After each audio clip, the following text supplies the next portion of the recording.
Same old man. Here's Johnny. You're gonna need a big approach. So serious. Roll out. I am Iron Man. This is a tasty burger. Welcome to the InSession Film Podcast. Welcome to episode 112 for April 12th, 2015, and I'm JD Duran. And I'm Brendan Cassidy. Brendan, welcome back to the show, man. I know you had a fun week off in Pennsylvania last weekend. How things go, man? It's going. Actually, I'll probably be going back to Pennsylvania again this coming weekend. I got to tell you that so we can make some proper plans. I just realized that. Nice. But no, I was back over for the Easter holiday, seeing some family and things like that. But yep, planning on going back again because Penn State University has blue and white weekend going on. Which, it's always a fun scrimmage, kind of the kickoff for the Penn State season more than anything else. And absolutely. I know Michigan just had their spring game, I think last weekend or something like that. So. It's crazy how sometimes those events, even though they're meaningless in a lot of ways, it still brings the campus together. A lot of people coming to town. It's still a lot of fun. Yeah, definitely good for alumni and students and things like that. It's really the only reason why people celebrate, or the only kind of people that celebrate. Yeah, you had to have gone to that school to do it. Yeah, absolutely. I fully am on board with that. But so this show is going to be a lot of fun. Before we get into what we're doing this week, I also want to say a huge thanks to DJ Valentine, who filled in for you last week, Brendan. He was phenomenal. He's always fantastic. I kind of was joking around with him, saying he's kind of our adopted third co-host because it feels that way sometimes. So. Yeah. I guess he's okay. Yeah. We were talking earlier. I'm actually kind of sore with you, DJ, because you keep posting crap about Daredevil, and I have not watched it yet. And I'm trying to avoid Twitter like the plague because of you right now, man. I know. It's like spoilers everywhere, and it's not just DJ. A lot of people are tweeting about it, so it's like but he's doing it on Facebook too. Yeah, I know. I'm gonna have to defriend him for a temporary time. Just a little time, yeah. But anyway, thanks to DJ for hosting last week. He was phenomenal. And before we get into it, I also want to send out an apology to our extra film co-host, Matt Oakes, who was really looking forward to discussing this film on our extra film segment this last week. But, due to scheduling issues, just the way it works out sometimes. Sorry, we live in Kentucky. We have to be a little bit flexible with when we see films. And so we decided to move Kumiko the Treasure Hunter, which is the film Brendan and I are going to be discussing today, from the extra film to our main show this weekend. And I know Matt was looking forward to it, but he's here with us in spirit. So sorry once again, Matt. But I do look forward to talking Kumiko the Treasure Hunter. And going off of that, we're going to be talking about our top 3 movies that have affected us the most in real life. One, that'll make a lot more sense once we discuss the movie. 2, I think that's going to be a lot of fun. So it's going to get personal here. It is going to get personal. Yeah, this is going to get real. Absolutely. And in the spirit of personal transparency, for our discussion segment this week, we're going to be doing a new segment called InSession Confession, where Brendan and I, we're going to lay out all of our confessions on the table, and it's gonna get it's gonna get hairy. It's gonna get hairy. Exactly. Laid down to pride on this week's show. Absolutely.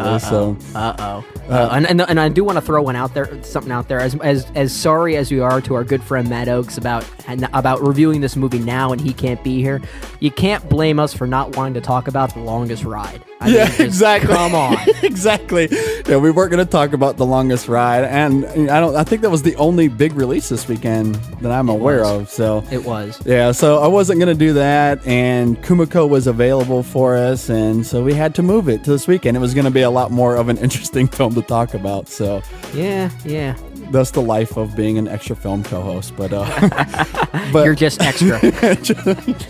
I'm kidding, man. I love you. I did the same thing for a little while. Yeah. So, and Matt's been doing a phenomenal job on our extra film segment. And this last week, speaking of, we had Sean from No Totally on, and we discussed The Breakfast Club. So, and what I loved about moving Kumiko to the main show this weekend, Brendan, is it gave us a lot of space to talk about The Breakfast Club when we had something like a 40-minute conversation on the Breakfast Club, which was awesome. I mean, there's a lot to dive in with that movie.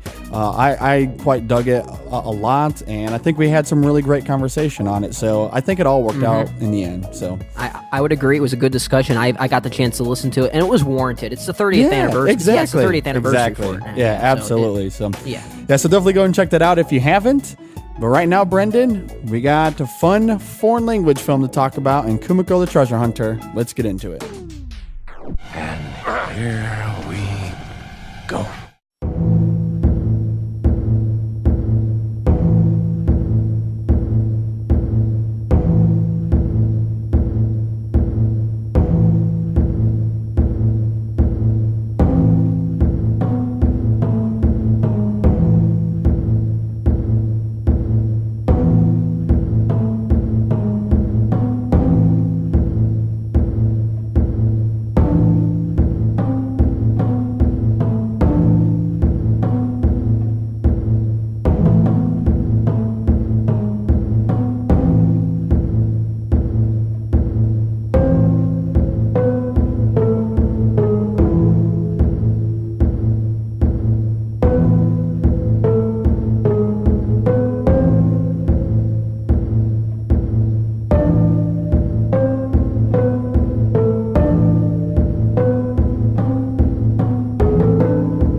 You're listening to the InSession Film Podcast. This is episode 112.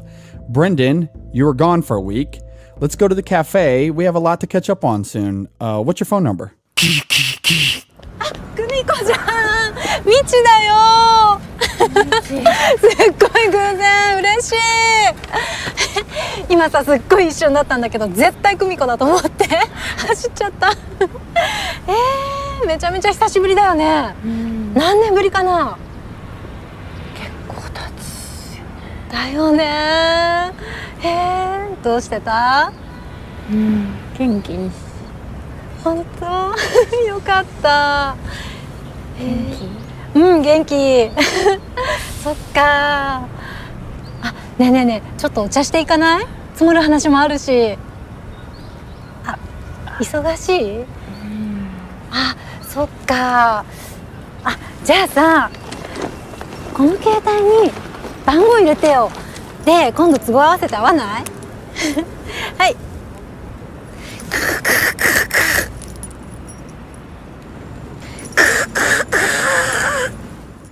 All right, Kumiko the Treasure Hunter is directed by David Zellner and stars Rinko Kikuchi. That's pretty much all you need to know.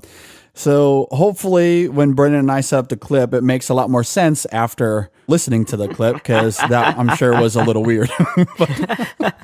People were wondering what the hell I was even doing. Yeah, I know, right? So, all right, Brendan, well, I guess before I toss it to you, I just kind of want to set this up a little bit, because maybe not a ton of people have heard of this movie or have seen it, even though it is available on a limited release right now. But for those that haven't seen it or don't know much about Kumiko the Treasure Hunter, a lot of this movie is based off of the Coen brothers movie Fargo. And it's really interesting because it's about a Japanese woman who discovers a VHS copy of the movie Fargo. And at the end of the movie Fargo, for those that don't know, there is money that is buried in snow. I'll just say without spoilers. And when she sees that, she thinks that it's real, that it's not a movie. She thinks it's real, and she goes on this treasure hunt to find the money buried at the end of Fargo. That's essentially what's going on in this movie. All that being said, Brendan, what did you think about Kumiko the Treasure Hunter?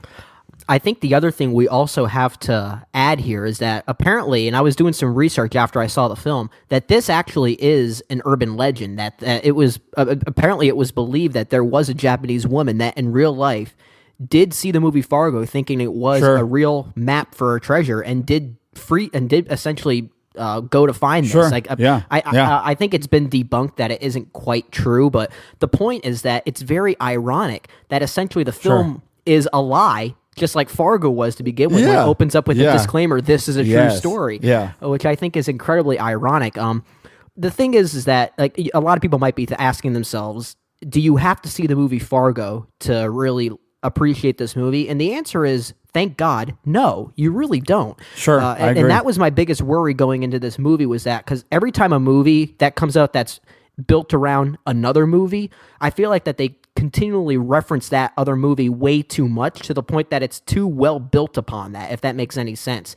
This film has the ability to still stand on its own, and I have the absolute most respect for that because of that reason.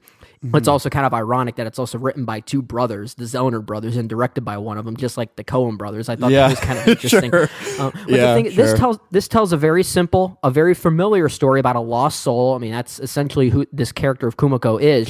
She's 29 years old, lost soul. She really doesn't have much going on in her life. She's still single at the age of 29, which is kind of, in Japanese, more of it within the Japanese lifestyle, kind of frowned upon in many ways. It just seems very odd for a woman of that nature, who is attractive, to not be either married or have a husband or whatever like that. Yeah.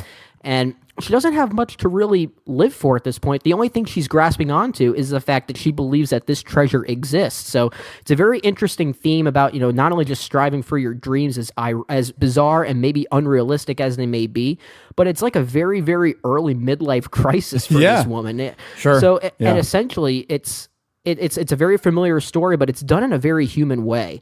Because at times you feel awfully sorry and terrible for this woman. Then at times you also kind of hate her. It's very human in many ways, but I think that's what makes the movie so rich. And Rinko Kikuchi, she is very good in this film. She's been in a recognizable face. She was in Pacific Rim. She was nominated for an Oscar for Babel. It's just, so I really enjoyed this film overall for what it was. But I want to put this disclaimer out here before I toss it to you. It's incredibly depressing. It's a very dreary film, and I'll talk a little bit more about that later, but I mean, it's a very rich human story, and I love that it doesn't use the movie Fargo too much as a crutch to tell the story. And then we'll also get into some of the humor later on, but there's a lot to talk about. But my thoughts, I did enjoy this movie, thankfully. Yeah, I completely agree with you in a lot of ways, Brennan. And it's really interesting you bring up that it is a dreary and depressing film, and it is, but there's also a lot of humor in this film, which is really interesting. And I think the timing of that humor is also fantastic, and we'll certainly get into that here in a little bit. One of the first things I want to bounce off of is when you were talking about how this is loosely sort of based off of this urban myth or legend or true story, whatever you want to call it. But I think that's what's so fascinating about it. And like you were saying, Fargo is kind of that way too. Like, because as soon as Fargo opens up, it obviously has those famous opening title scrolls where it says this is based off of a true story, blah, blah, blah. And I love how this film kind of plays off of that, because whether this is a true story or an urban myth or whatever, I mean, some of this story is true. There actually was a Japanese woman who was in Minnesota, without giving spoilers away, I guess, that part of it is true. Now, what she was searching for in Minnesota, that is where this urban myth comes into play. But I think that's what's so fascinating, is because this film opens up with that title scroll from Fargo, but because it's a VHS copy, it has that kind of pixelization to it, or kind of that fuzziness that it has the static on. Yeah, exactly.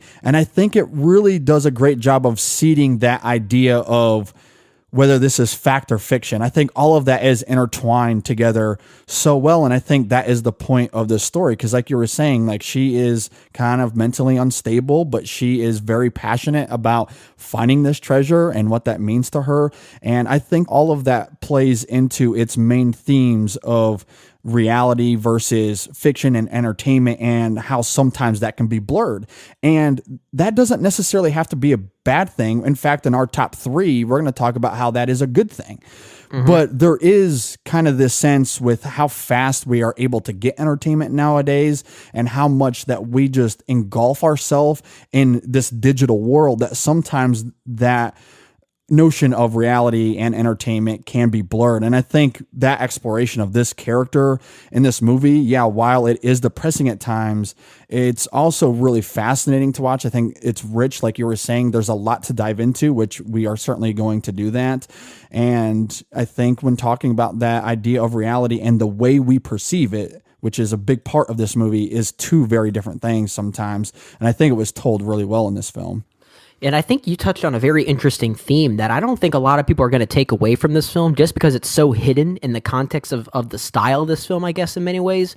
That because a lot of people might look at this as someone just trying to do something that the only thing that she's looking forward to in her life, the only thing that she really responds positively towards, even though it is so unrealistic and so in many ways untrue, but she still strives for it, which is, that's where I kind of talked about like the quote unquote midlife crisis aspect of this movie. But you're absolutely right that the fact that she's looking to another form of entertainment and media to really to kind of latch on to this is really essential. I mean, that's I mean, it's not just the fact that it's Fargo is beside the point. The point is that it's a movie, and that's exactly what's important here, is that it's a character in and of itself.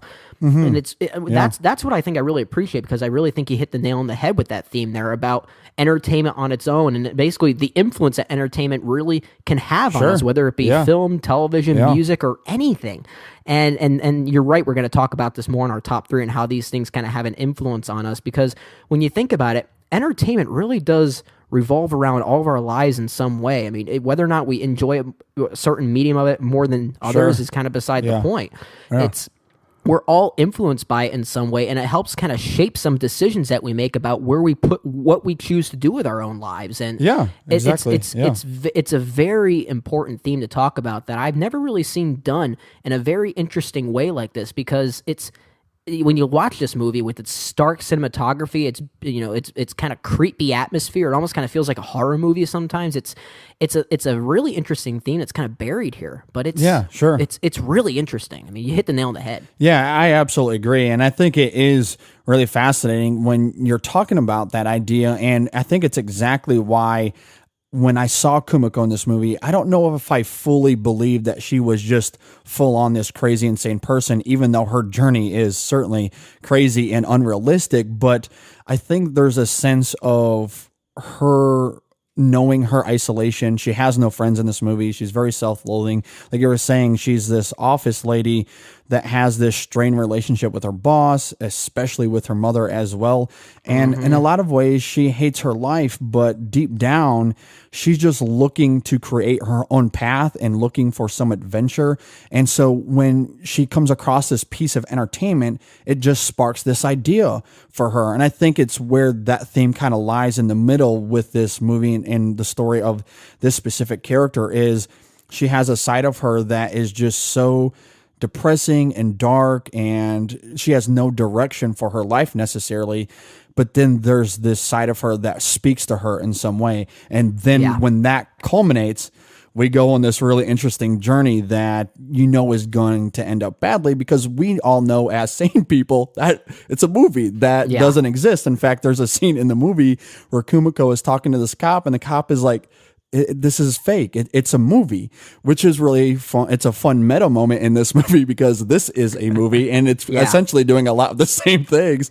And there's a lot of irony there. A lot of irony there. But I think her obsession, though, over this money in Fargo is really fascinating. And in some ways, it kind of reminded me of the ambitions of Whiplash, because she was going to do whatever it takes to get there, right? Like she was looking for this journey of peace. And that's ultimately what I found her journey was, not necessarily finding money as much as it was finding peace with herself. And there's a couple of times throughout the movie where she says, I've got important things to do. And I think that's what she was talking about. Not the money, but finding peace, finding happiness, which she was so lacking in her life in Japan that she was going to do whatever it took to find that. And ultimately, I think she did. And we'll get to the ending here in a little bit. But that, to me, I think is what's so fascinating about this movie. Yeah, and she's essentially, putting her fantasy in front of it, and that's a good question you bring up. Is that whether if we really think she does believe in this fantasy, or if she's really just so clung on to it at this point that she feels like she needs to accomplish something. Then she doesn't have the feeling that she is shaming her family, putting shame to everyone else in her life in many ways. And because if you ask me, I think if we want to dissect it, I think she knows the point in her life that she's at, and she realizes that she is essentially being seen as a failure to everyone Sure, among her. yeah. I think she realizes Yeah, that. I think so too. And I think that's really the most important thing here. And you made a pretty interesting comparison to Whiplash about striving for those ambitions. It's just here, she's the line is kind of blurred between reality versus fantasy, and that's also tied in symbolically to the idea about entertainment. Yep, and I think yep. that's and it creates for a very, very visceral experience. And I think, going back to Rinko Kikuchi's performance, I think she sells that beautifully well. Yeah, I agree. I'm liking this movie more than we're talking about it now. I know. Because when we get to our final thoughts, I do have some reservations I do want to talk about. But Sure. but at the same time, I think the themes here are so ever apparent, and I love that idea about fantasy, reality. It's all there. It's awesome. Yeah, absolutely. And I think a scene that I think really represents, where she's kind of finding herself in the middle ground, that I think represents that really well is when she has to let go of a rabbit. And there's a scene where she tries to free it and she's like, "You're on your own." And the rabbit doesn't move. And so she ends up picking it back up and she's carrying it with her. And then the second time she uses essentially modern technology for her to separate herself from the rabbit. She doesn't kill it. The rabbit doesn't die, for those wondering, but she has to separate herself, especially emotionally, from this rabbit. And like I said earlier, she has no friends. This was her only friend. And it was a huge moment in the movie for the character and for me watching it, because she was so devastated that she had to let go of this friend. But that's how passionate she was about finding this treasure from the movie Fargo, is that she was going to be willing to let go of the closest thing to her and the only thing to her, really. And it's a pretty devastating moment, but I think it says a lot about her character and what this film was trying to do. Moving on, one thing I want to talk about, and I'm going to be very curious to hear your reaction on this too, so we've talked a lot about some of the themes and symbolism of the movie. Another comparison that came to mind when watching this was, so throughout the film, she is wearing this red hood as she is navigating herself throughout the Minnesota and North Dakota landscape. And as she has this red hood, I kind of compared it to Little Red Riding Hood in some ways, in the sense that she has her red hood, that Minnesota became her forest, if you will, especially the winter of it, and that her own fantasy became her wolf, and that it was dangerous, that it engulfed her, and it was not an easy ride for her to overcome that. And the last thing I'll say, and I'll toss it to you to bounce off of that, is not only does she have the red hood, but she has this comforter that she steals, that she makes essentially another hood out of. And while this comforter seems ordinary the first time we see it, just kind of on the bed, it becomes this symbolic piece for her at the same time, because it not only keeps her warm physically, but it beautifully juxtaposes the dreary white winter snow with its exquisite colors. And I think it blankets her fantasies as well. So it not only keeps her warm, but I think it keeps her locked into her goal of finding this money. Like it kept her fantasies warm at the same time. And I thought that was a really fantastic touch artistically in this movie. Yeah, I'm very, very used to the scenario of me stealing your notes when we're talking, because I also had written down Little Red Riding Hood, because I think it's blatantly obvious. I mean, and not to say like, like that you bring up the point is like blatantly obvious. It's just I think the comparison there is there visually as also thematically, as you were talking about, because there are moments there where it does kind of mirror the story of Little Red Riding Hood. I'm not really sure where the grandma would probably take into play, but I don't think that's really important. But I think maybe not like 100% the comparison, but it's certainly there to a degree for sure. Yeah, I think that the reference there with the red hood, I think, is meant to be that obvious, that it is kind of taking after Little Red Riding Hood, and that her haunting obsession of like the big bad wolf from that story is kind of meant to be her fantasy in this regard. Yeah, and I think absolutely. I think that is pretty apparent and pretty obvious. And but what I like about it is that even though it was obvious, it's mostly obvious from the visual angle because of the fact that she's wearing this red hood and cloak throughout the entire movie.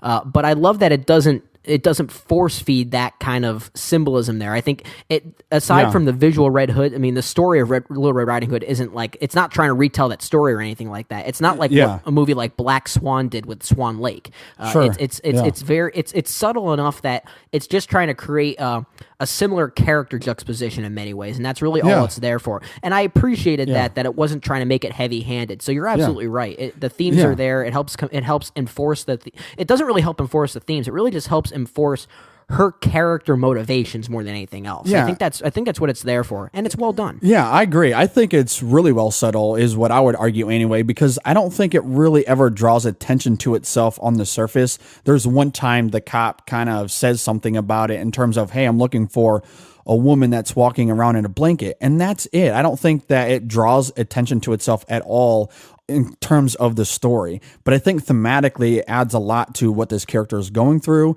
I think when you look at some really beautiful shots of her in this blanket and in this red hood, especially when you contrast that to the background, which is nothing but snow and this dreary winter right behind her. And I think that juxtaposition was fantastic, especially when you look at this idea of how that comforter is foreign against the white winter, much like Kumiko is foreign in Minnesota. And like her reality is foreign to what is actually happening in the situation around her. So that to me, I thought was really fantastic.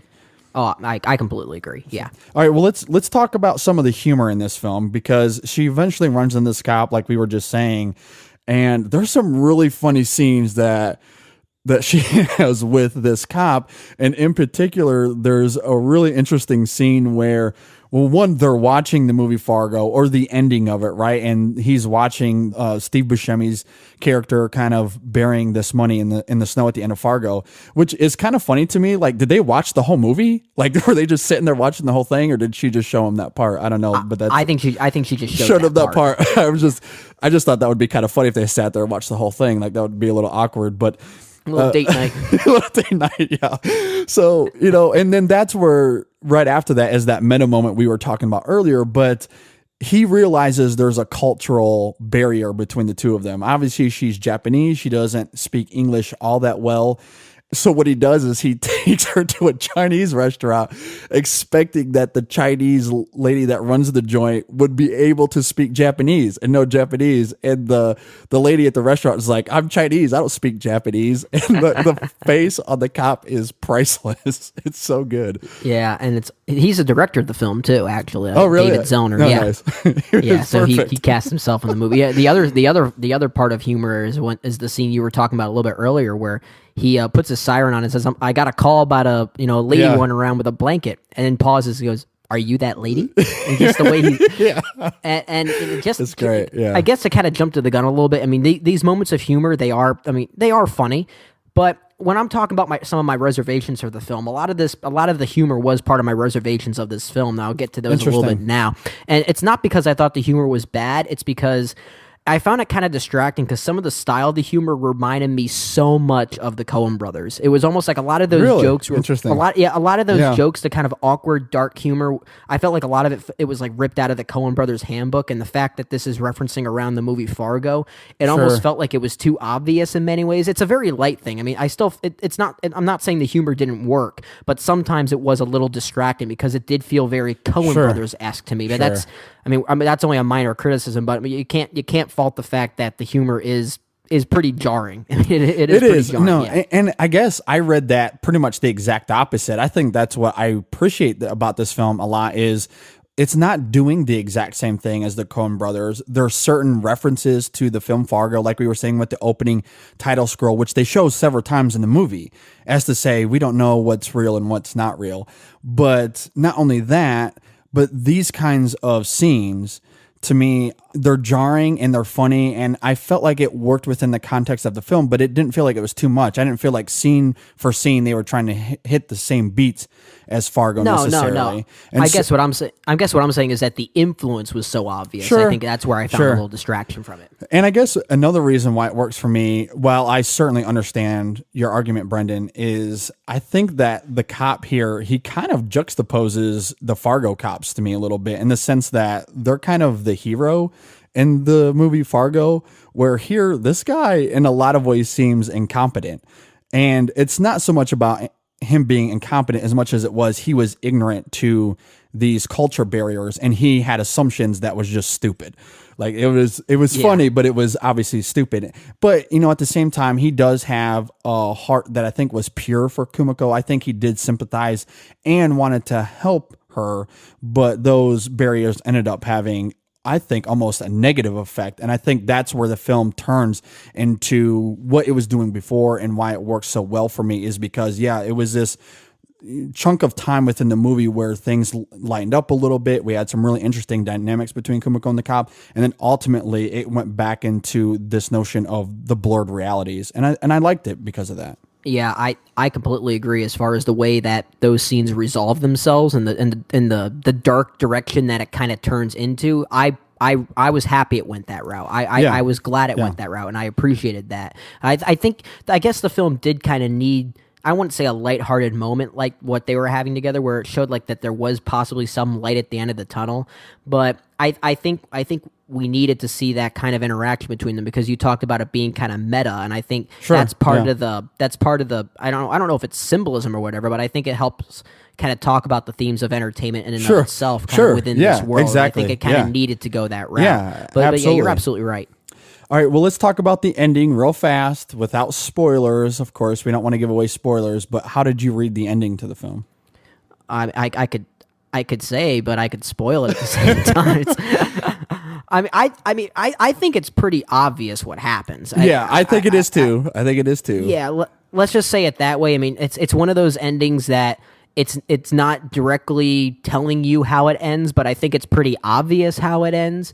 But I guess this is where the movie is quite depressing more than anything else, and I think there's a lot of I think one of my favorite scenes in the end, just to talk about a specific moment, is when she's kind of roaming through the forest. A dog comes and kind of attacks her and steals the movie from her, and she yells "thief" at the dog, which is very ironic because she's a thief herself when she stole her company's credit card to make this trip to Minneapolis. I thought it was kind of funny, but the ending is where a lot of the film's tones of being really depressing that I talked about earlier really kind of come into fruition, and it's not a pleasant movie by the end of it, and that's where a lot of that's what I wanted to, when I talk about it being kind of depressing and kind of dreary, really comes from the film's climax. So without spoiling it, but it's very dreary. It's very obvious what happens, but I do think it needed to end the way that it did, because I think it needed to add this sense of realism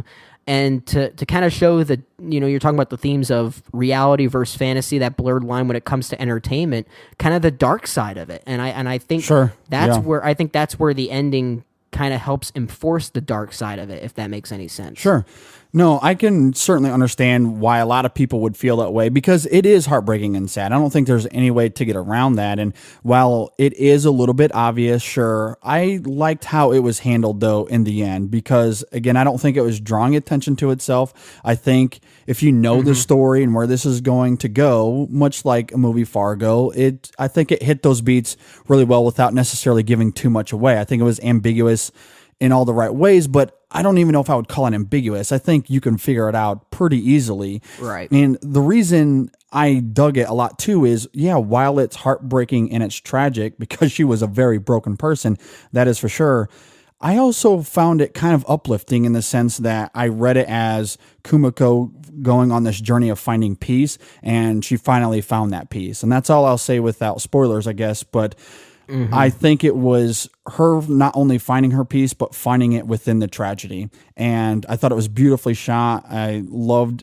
the other character, I'll just say, that they brought in at the end. I thought it was great. I think there is always peace and happiness you can find in tragedy. And as tragic as a story as this one is, I think this film told it beautifully. So, and I appreciated that too, is that because I like when a film can end depressingly like a film like this, but still have an uplifting kind of way about it. So it doesn't exactly. It's not going like the Requiem for a Dream route. Where it's basically just gonna say we're gonna make you feel sad. We're gonna make you feel sad for the rest of your life. Exactly. It's not like that at all. Yeah, I would agree. No. All right. Any other final thoughts? And what grade would you give Kumiko the Treasure Hunter?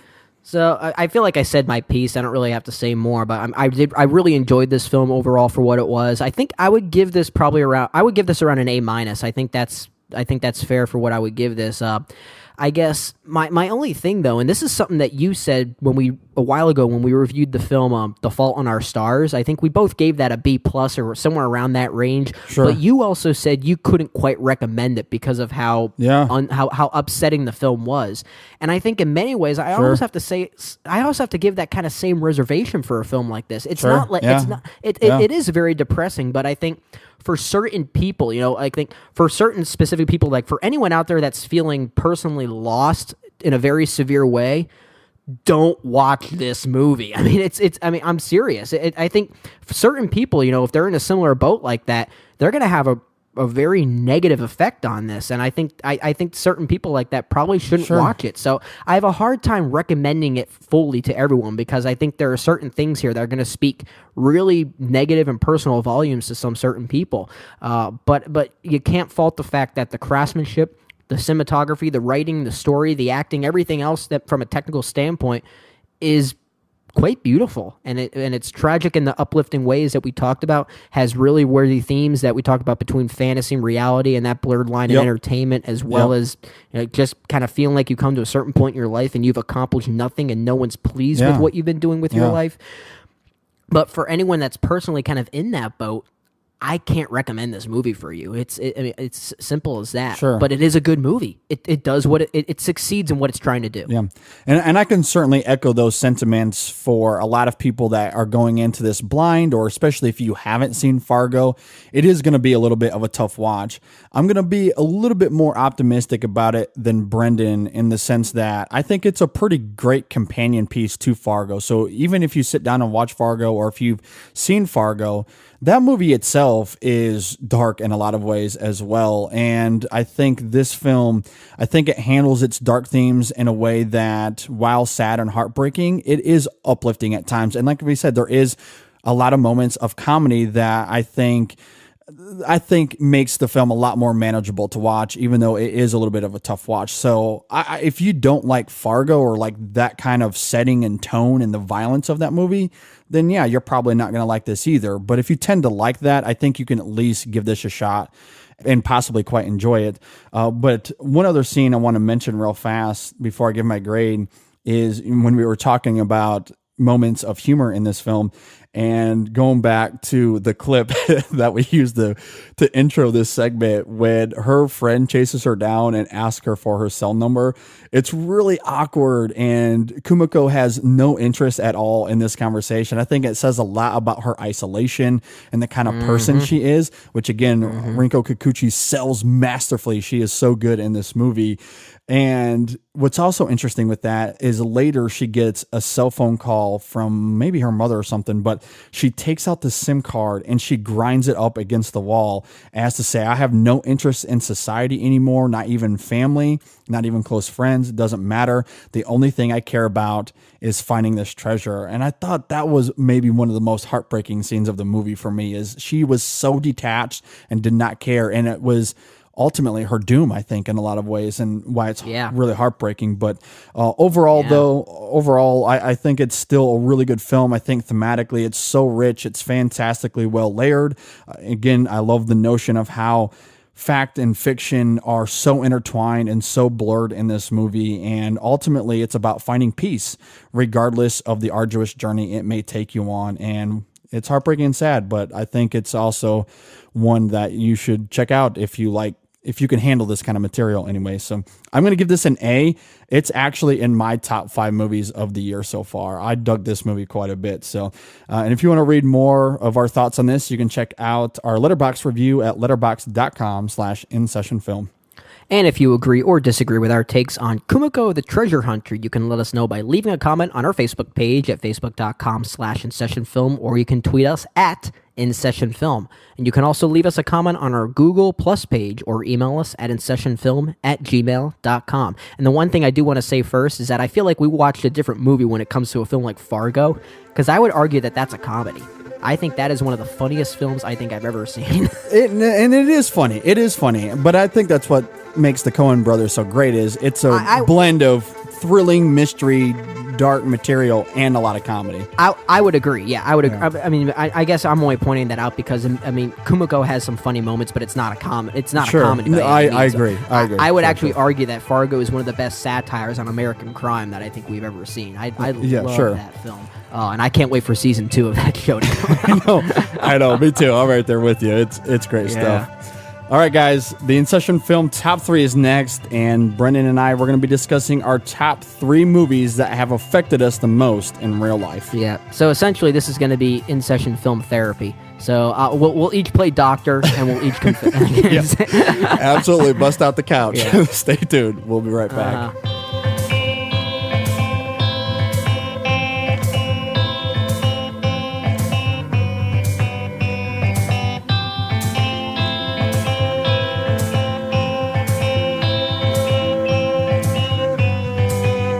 Today,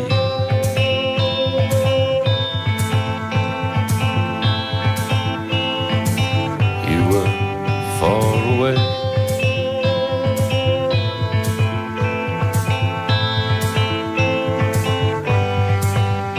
and I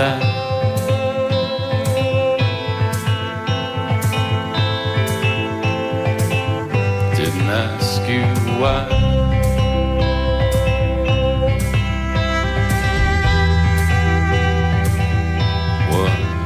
I say,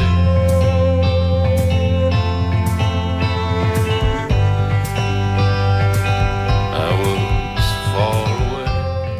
All right, Brendan, so we just got done talking about Kumiko the Treasure Hunter, and I gotta say, just like that movie, the First Time Watchers podcast, it's one heck of a treasure to find.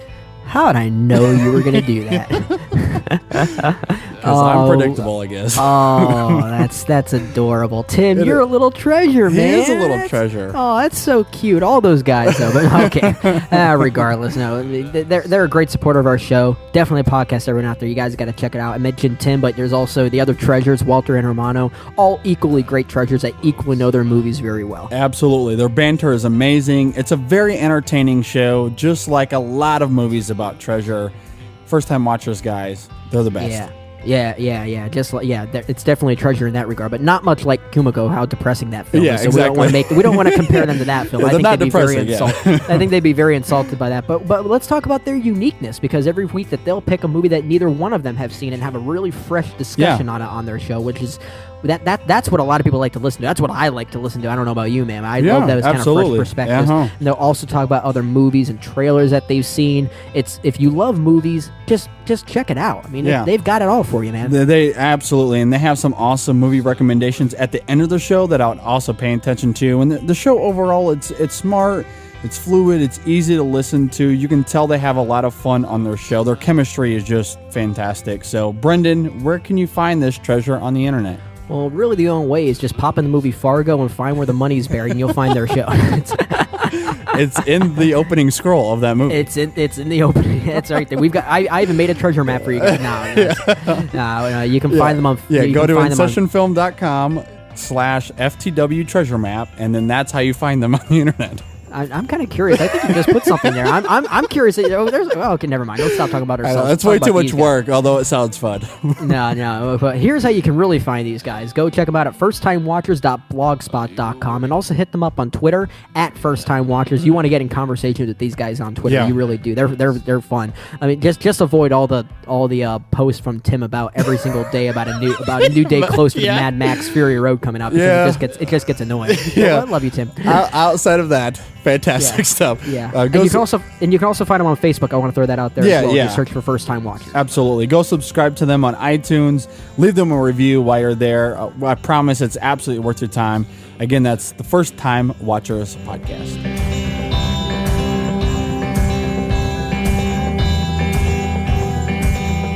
How close am I?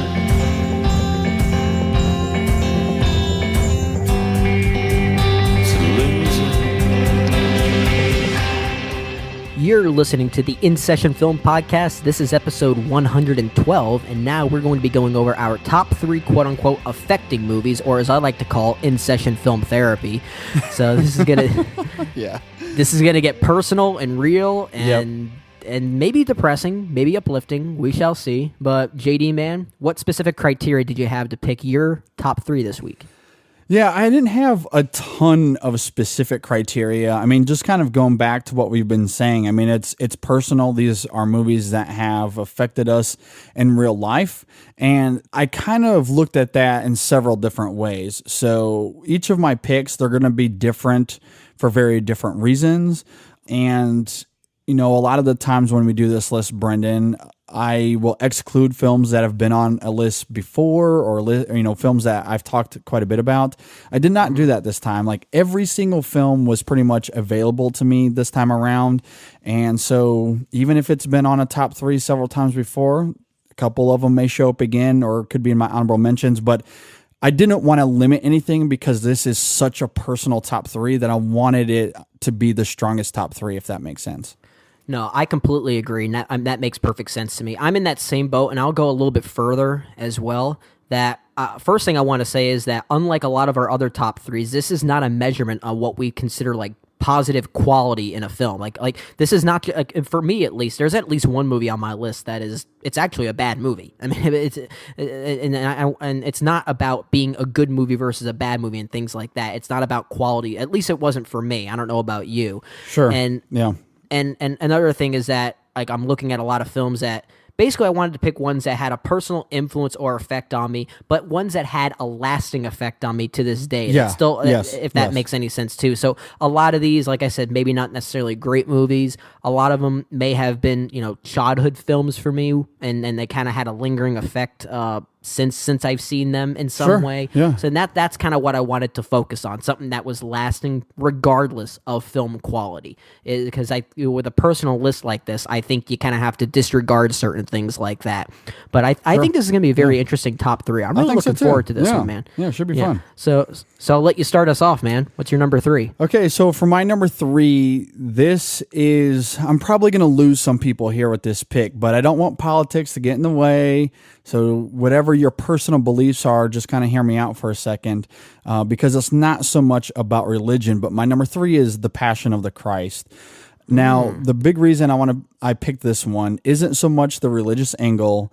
I'll get to that here in a second. But a big reason is this movie, coupled with probably a few other films, was a huge influence on us starting InSession Film to begin with, which has obviously had a huge influence on me over these last several years. InSession Film has become something that has defined me as a person. It's become something that I look forward to every week. I love it. And it has obviously been a big part of my life over these last, 2.5 years that we've been doing this. So I started this podcast with a guy named Nate Parsons. He was on our maybe first 50 episodes or something like that. He's a really great guy. Actually got married this weekend. How fun. Yeah, Nate. Congratulations, Nate. Yeah. So him and I had a really fantastic conversation about Passion of the Christ in 2012. And like I said, that movie coupled with a few others, when we had those conversations, we had friends and other people telling us, hey, you guys should start a podcast because listening to this conversation is great. You guys have great banter. Your chemistry is fantastic. And I remember that. I remember those conversations. I remember hearing that kind of feedback from some people. So ultimately, that's why Nate and I started this whole shindig to begin with, was a movie like Passion of the Christ, which sparked really great conversation. So that's a big reason I'm also picking this at number 3. And then the other reason is, and I'm not going to get into the religious angle of it because I think ultimately it doesn't matter. If you just let loose of the religious part of it and just look at it as a guy, just say a man who has a son that decided to sacrifice his only son because he loved other people. Just thinking about that notion, taking the religious context out of it, is devastating to me. It's a heartbreaking thing. It kind of goes back to what we were talking about with To Write Love in Her Arms, Brendan, that whole idea that people may screw up and they may damage themselves, but you reach out to them and you love them in a moment where they need to be loved. That to me is amazing. I don't care what religion you're talking about. I don't care what your politics are. It really has nothing to do with that, but just more about love for humanity in general. And that idea of sacrificing someone that you love, so much for people that you may or may not accept that anyway. That whole idea is just fascinating to me. So those two reasons combined is why Passion of the Christ makes my number 3. That's an excellent pick, man. I'm not going to go too much in the religion aspect of it either because it sparked so much controversy, and we'll be here for hours talking about I know. But you're absolutely... But I'm so happy to hear someone talk about this movie from a thematic way, in a very open-minded way, though. I like hearing you say something like that is so refreshing because even if you take that aside, you look at it just the movie as a movie, it's a very well-made film. It really... I think it's a beautiful film, and, you know... I just, the only thing I'll say is that I think a lot of the controversy really is kind of sparked from the gratuitous nature of this film. I think it was just too uncomfortable for people that it was really easy for them to attack it in that way. When I agree. There's a lot of, I mean, whether or not what you believe or not, there's evidence out there, at least per certain beliefs, that it is a pretty accurate portrayal, and I think, and that's all I'll say about it because I don't want to speak too much. That it's not meant to be a controversial discussion. The other thing I will say is I had no idea that this film was so important to InSession Film. So there's news for me. That's interesting. yeah, absolutely. So it was really fun because there's probably a video on YouTube where we did like a very little mini review of this between Nate and I. It doesn't do our actual conversation justice. Like we really should review that, and I'd love to bring Nate back for that. But it was pretty important for us moving forward. Yeah, that's lovely. That's lovely. What do you got at number 3, Brendan? So my number 3 is I'll just come right out front. It's a bad movie. It's not a good movie, but it's a movie that this movie is my number 3, and it's on my list really only for one scene, and this one scene still scares the living crap out of me today. But it's also the scene that makes me still to this day and at the time question the rating system of our movies, and that like whether PG-13, R, whatever. This is the movie that always makes me question what the heck is going through those minds of the MPAA. And the movie I'm talking about, and I don't even know if you've seen it, JD, but it's called Mission to Mars. I don't think I have seen it. I don't think I have. Oh, God. Okay. So first off, I don't even remember who the production company of this. It may have been a Walt Disney production, and it's a PG rated film. Okay. It's a movie that it's kind of marketed as, I guess, kind of not a family film, but kind of like a space adventure that apparently everyone can go see. And there's a scene with a group of astronauts on Mars, and it's a sci-fi film. So they get attacked by a bunch of twisters. Let's just say that tornadoes. And one twister sucks up this person. The guy spins so much to the point that he literally gets torn into pieces and his body parts fly all over the place. I'm dead serious. Go on YouTube and find it. This is a PG rated film, and there's a scene like that in it. And am not kidding. Didn't this movie come out only 15 years ago too, right? It was early 2000s, something like that? Yeah, exactly. Early 2000s. Gary Sinise is in it. Tim Robbins is in it. Don Cheadle is in it. Yeah. Wow. It's not a very good movie. It has some pretty ambitious ideas and things like that. It's not very well executed. It was directed by Brian De Palma, but that death scene is still to this day one of the most frightening things I've ever seen. I saw it when I was in 4th grade. I was 10 years old, and still then it made me think, well, how the heck did this get a PG rating? And still to this day, I wonder how the hell they got away with a PG rating on that. And it makes me question the credibility of the MPAA sometimes when they're doing these rating systems on these films. And that's an interesting conversation to have sometime too, is what the hell is going on? Because I completely agree. The whole PG-13 and how an R can qualify. A few years ago, Philomeno was rated R for 2 F-bombs in the movie. That movie could not be more PG or PG-13. That movie was not rated R. I mean, it's crazy. Yeah. No, I mean, and there are so many other great films. A movie like I think we talked about the movie Once, that music film that I love so much. That's an R-rated film just for the use of a few F-bombs maybe every now and then, but it's a movie that's probably guaranteed to make any 12-year-old a better person. But at the same time, this movie, the effect that it's had is the way I question the rating system these days, and that's going to be there for the rest of my life because of this film. I have no idea how they got away with a PG rating with a scene like that. I'm telling you, if you haven't seen the movie, go on YouTube and look for it. I mean, I'll check out the clip. It is frightening. It's not even like a fun like death scene. It is visceral and it is gruesome. Oh man. Oh, how lovely. Yeah. I'll check it out. So, what's your number 2, man? For my number 2, I'm going to a film that we recently talked about on our Extra Film podcast, and this has certainly made several other top 3s before. I'm going to Quentin Tarantino's Pulp Fiction for my number 2. And the biggest reason this is on here is because I didn't get to catch up with this until I was like maybe a junior in high school. Like that's when I first started getting into movies big time. And so I was 10 years past the release of this film when I first caught up with it. And it was the first time in my life, like I said, as I was getting into film, that it wasn't just entertainment to me, but it was also art, and how film became an art medium for me that I started to appreciate and that I started to love.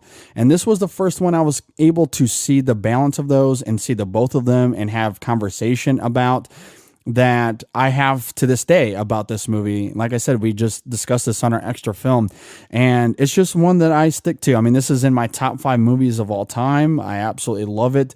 I especially love everything going on between Jules and Vincent in that movie. To this day, I sometimes still quote lines from this movie because it has stuck with me all these years. So, and just how it's changed me as a person, changed how I'm able to view movies as art and able to separate art and entertainment, or even how sometimes it's okay if it's both. It can be entertaining and art at the same time. And all of that is interesting conversation. It's been debates that we've had on Twitter and on this show even. So all that being said, that's why Pulp Fiction makes my number 2. JD, would you give a guy a foot massage? Look, giving a guy a foot massage and sticking his tongue in the holiest of the holies isn't the same thing. Nice reply. Yeah. I'm not gonna spend too much time on the context of this discussion, because one of the picks on my top 3 I have there for the same reasons that you have there, is that it was basically like your recognition of film as the art that it is and how it's meant to be viewed and respected and analyzed and all those kind of things. Yeah. I've got another film. It's not Pulp Fiction. That's a phenomenal film, but I've got another film on my list that did that for me, and I'll get to that later. So I don't want to spend too much time talking about this because it'll just be kind of repetition. But regardless, I will just say, I mean, Pulp Fiction, what a film that is. That's not even my favorite Tarantino film, believe it or not, but it's still a phenomenal movie. Yeah, it's great stuff. I love it. I mean, obviously, it's my favorite Tarantino film, but the guy's done a lot of great work. So, it's hard to go wrong with pretty much anything he has. So, yeah, I'm looking forward to The Hateful Eight this year. Yeah, absolutely. Cannot wait. What do you got at number 2, man? So my number 2 is not quite that that film that influenced me to love film as it was. I mean, I'll get to that later. That's my number 1. But my number 2. So as many people know, I'm a musician. I'm a big music guy. And I think it was around I think I was in 6th grade. Maybe I think I was 12 years old is when I really started getting into kind of wanting to start playing music and play guitar and things like that. But a film that came out like 1 year later really gave me the idea that even at a young age, I could try and play music and try and play in a band and try and do things like that. And I got to do that every now and then when I was in like high school and things like that. But the one movie that made me realize that I would really like to do this, that's The School of Rock. Oh, nice. With Jack Black. Yeah. And mostly because of the fact that it took place in a 5th grade environment. And I loved having a bunch of kids kind of do this, that it really spoke volumes to those of us that like playing music. And it was kind of inspirational in that way. And I mean, aside from that, it's a very good movie in and of itself. I mean, it's a well-made film, well-written film. You know, it's one that kind of goes under the radar, I think, of Richard Linklater's filmography. Yeah, I don't even think a lot of people realize that he directed it. I don't think a lot of people do either. Yeah. No, but it's a very good film. It's a very funny film. Jack Black is absolutely hilarious, and I love how so knowledgeable he is about rock music that he makes all these references to all these bands that I even love. Like he even has like when he starts going through like all these classes that he wants to teach, like from 9 to 10, rock appreciation and theory, and then band practice for the rest of class. And someone's like, "What about math?" No, not important. No, not important. But that film did kind of speak volumes to me that I would like to play music even at a young age, and it's mostly because of the environment that film took place in. And I thought that was pretty neat. I like the idea about playing in like Battle of the Bands kind of stuff like that, and that was really my first exposure to that kind of concept. I was even in a band once that did play in a Battle of the Bands when I was in high school. It was a very exciting experience. It wasn't a huge deal like it was represented in the movie. It was on a much smaller scale, but still, it was exciting. It was riveting, and I liked that idea. So, a personal film for me, but it's a great film regardless. Though I love it. No, I quite like it too, and I can certainly see why, as someone who wants to be a musician, how that would certainly influence you. And I think that's a big part of that movie, right? Jack Black is wanting to influence these fifth graders into music. And yeah, sure, it might be an underrated film from Linklater. It might be his most quote unquote Hollywood movie, but I dug it too. I think Jack Black was great in it. I think it portrays what it's trying to do in a fun way that's entertaining. And yeah, I think as someone who wants to be a young musician, I could certainly see that. So, absolutely. But now, nitty gritty time, man. Nitty gritty time. What's your number one? My number one is not going to be a surprise to anyone that knows me or that has listened to this show at all. By far and away, my number one is Warrior. Oh, okay.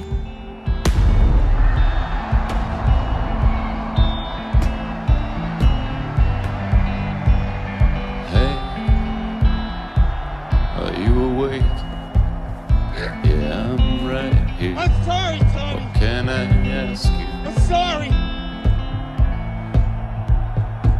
Tell Tommy. It's okay. Today, It's okay.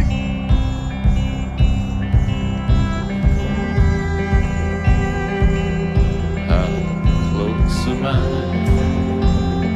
I love you. I love you, Tommy. to losing?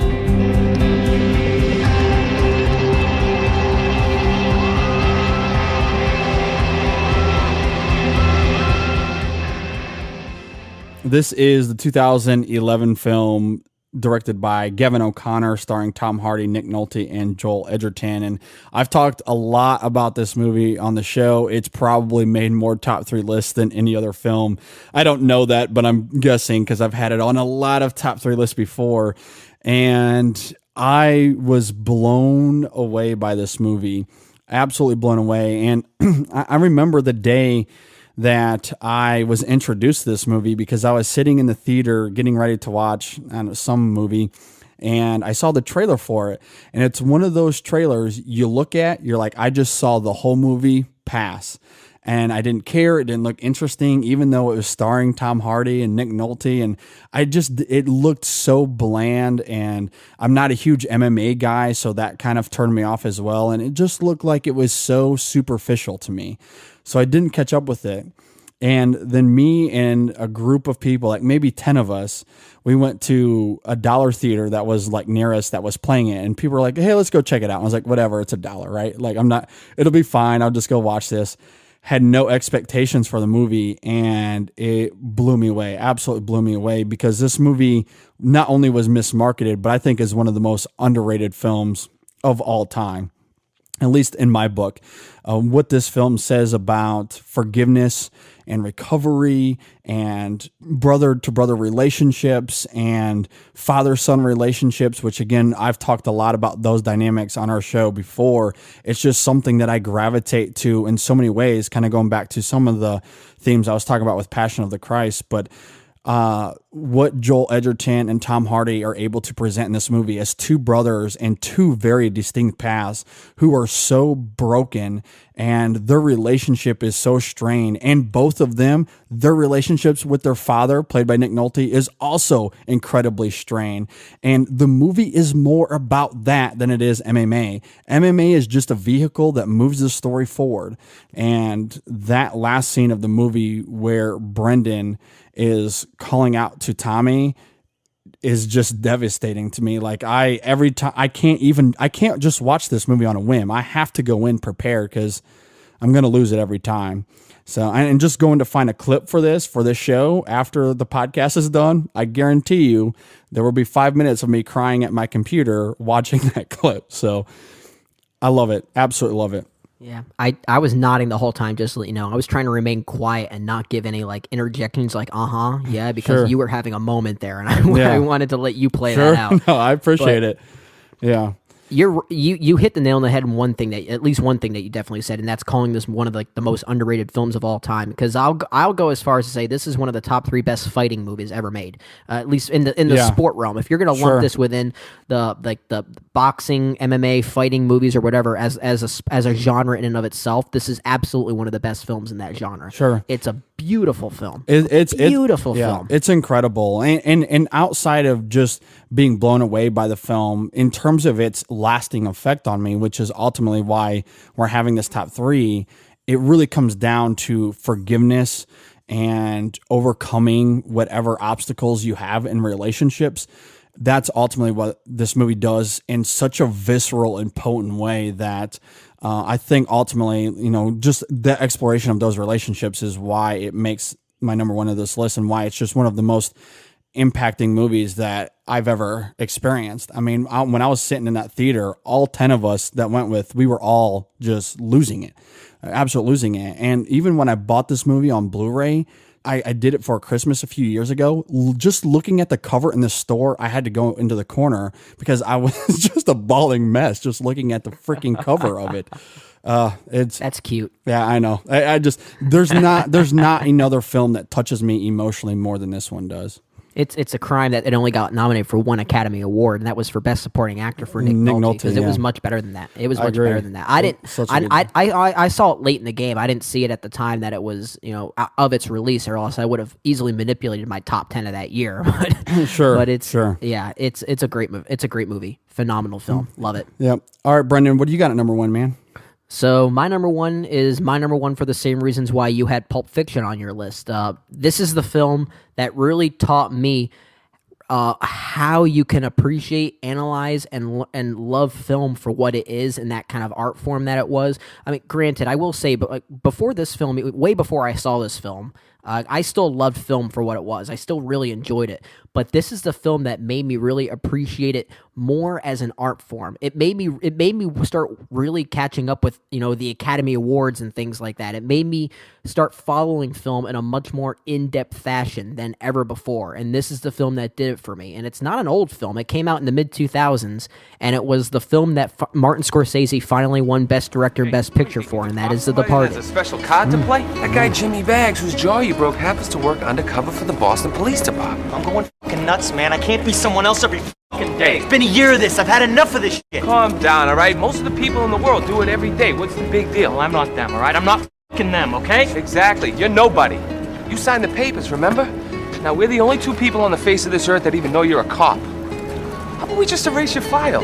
Huh? How about that? How about we erase your file, and then bang, you're just another soldier for Costello, open to arrest for I don't know how many felonies, huh? What do you say we do that, Captain? When I saw this movie in the theater, it was unlike anything I had ever seen before. And like I said, I loved film. I loved movies in general before that, but at the time, I was still kind of young and narrow-minded. I really liked either like the childhood kind of films. I liked action films. I liked cool films.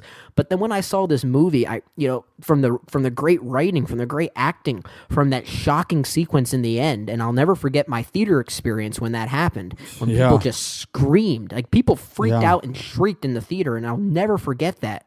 Like, this film really taught me what film really is, like deep down what it really is. And I didn't even know who Martin Scorsese was when I saw this film. This is the first Scorsese film that I've ever seen. So it even started to make me appreciate directors and what it means to be a film director, what that work is like, how to incorporate a vision into a movie. Like, basically, this is the film that made me understand film even better, even though I liked it before. And I have to give a lot of edge to it. And then, even so, as much of a soft spot I have for this film right now, it's not even my favorite Scorsese film. I still prefer like Goodfellas and Taxi Driver in many ways. Sure.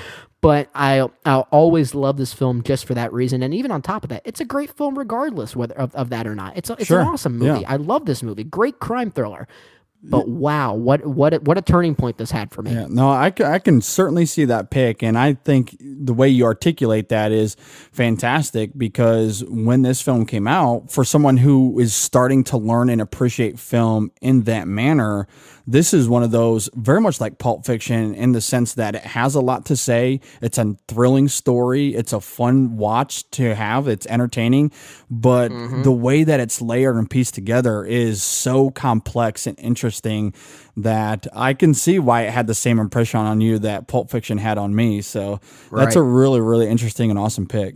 Good stuff. And I think what's even better is that this also kind of helped lead the way of me wanting to become a film critic in many ways too, or at least kind of because this film came out. A lot of people, even a lot of my friends my age at the time, didn't really know about it. And then I started recommending it to all my friends. And then when they saw it, they came back to me saying, "What the hell, man? That was phenomenal! Like, where the heck did this come from?" I love being able to be that guy that recommended it. It was a nice sense of pride, and it really put a nice, really big chip on my shoulder, if that's what you want to say. But it was a turning point for me when it comes to my love for film.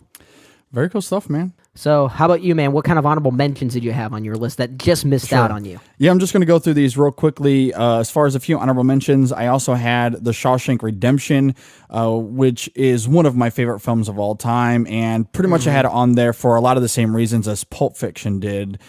So ultimately, that's why it was on my honorable mentions. The Lion King, I probably saw when I was 5 or so, had a huge impression, still one of my favorite animated films of all time, and thematically very similar to something like Warrior, and why I love that film. Going back to your pick for Mission to Mars, the movie It has had a huge impact on me in real life, because to this day I'm scared shitless of clowns. I hate them. I can't stand them. So it didn't quite make my top 3. It's actually made a top 3 before because of that.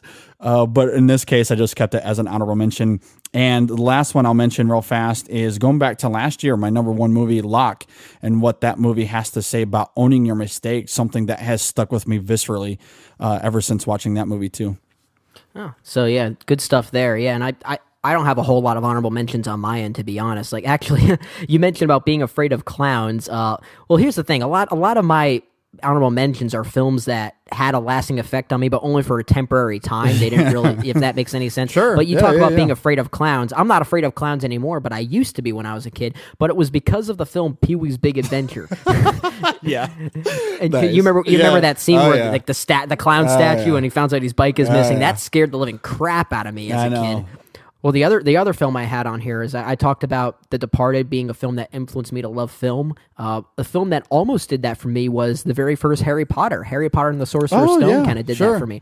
And that I only left that off my list because The Departed did it better for me. So I only had that. So I had Harry Potter and the Sorcerer's Stone as an honorable mention. Yeah, also, there cool. there was also a point in time in my life where I liked collecting toys and things like that. I'm not in that phase anymore, but the movie that did that for me was Small Soldiers. Sure. So I used to have like an obsession with that for quite a few years, and it took me a while to get out of that phase. But but then again, I had to have that as an honorable mention because that's not a lingering effect on me. That's something guess I have. Yeah, I guess kind of bouncing off that, I didn't put this on my list because I didn't think it had necessarily a real life effect, so to speak.